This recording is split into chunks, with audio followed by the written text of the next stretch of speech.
குடியிருப்பாளர்கள் இன்று அதிகாலை முதல் இடி மின்னலை வரவேற்க தொடங்கியுள்ளார்கள். நாடு முழுவதும் பலத்த மழை பெய்து வருவதன் காரணமாக நாடு முழுவதும் இன்று வெப்பநிலை கணிசமாக குறையும் என எதிர்பார்க்கப்படுகிறது. அமெரிக்கத்தின் தேசிய வானிலை ஆய்வு மையம் வெளியிட்ட சமூக ஊடகங்களில் உள்ள புகைப்படங்கள் மற்றும் வீடியோக்களில் அல்லையன் அல்வெத்பா பகுதி, அபுதாபியில் உள்ள பானியாஸ் மற்றும் நாட்டின் பிற பகுதிகளில் ஆலங்கட்டி மழை காட்டும் வீடியோக்கள் அமைந்துள்ளது. டார் அல் சைனில் உள்ள தெருக்களில் ஆலங்கட்டி மழையால் மூடப்பட்டிருக்கும் காட்சிகளும் ஆலங்கட்டி மலைகள் கோர்பந்துகள் போன்று காட்சியளிக்கும் வீடியோக்களும் சமூக ஊடகங்களில் பகிரப்பட்டுள்ளது. அமெரிக்கத்தில் சீரற்ற காலநிலையின் போது குறிப்பாக கடற்கரை மற்றும் வாடி பகுதிகளில் குடியிருப்போர் வீட்டிற்குள்ளே இருக்குமாறும் வெளியே செல்வதை தவிர்க்குமாறும் நாடு முழுவதும் உள்ள அதிகாரிகள் எச்சரிக்கை விடுத்துள்ளார்கள்.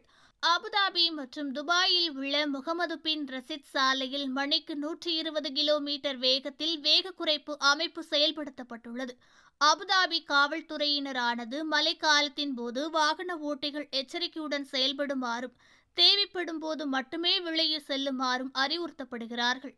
ஓட்டுநர்கள் வெள்ளம் ஏற்படும் இடங்களை தவிர்க்கவும், மின் கம்பிகள் மற்றும் மரங்களை தவிர்ப்பது, மற்ற வாகனங்களில் இருந்து பாதுகாப்பான தூரத்தை பராமரிக்கும் போது வேக வரம்புகளை கடைபிடிக்க வேண்டும். கூடுதலாக அவர்கள் திடீர் பிரேக்கை தவிர்க்க வேண்டும் மற்றும் சறுக்குவதை தவிர்க்க திரும்பும் போது வேகத்தை குறைக்க வேண்டும் என கூறப்பட்டுள்ளது. அமெரிக்கத்தின் தேசிய வானிலை ஆய்வு மையத்தின் முன்னறிவிப்புகளின்படி ஞாயிற்றுக்கிழமை தொடங்கிய நிலையற்ற வானிலையானது நாடு முழுவதும் கனமழையுடன் திங்கட்கிழமை மற்றும் செவ்வாய்க்கிழமை வரை தொடரும் என்றும் மேகமூட்டமான நிலை நாள் முழுவதும் நீடிக்கும் என எதிர்பார்க்கப்படுகிறது.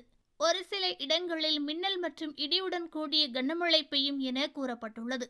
ஓகே ஃப்ரெண்ட்ஸ், இது போன்ற நியூஸ்களை உடனுக்குடன் தெரிந்து கொள்ள எங்கள் ரேஸ் தமிழ் சேனலை லைக் பண்ணுங்கள், ஷேர் பண்ணுங்கள், கமெண்ட் பண்ணுங்கள், மறக்காமல் சப்ஸ்கிரைப் பண்ணுங்கள்.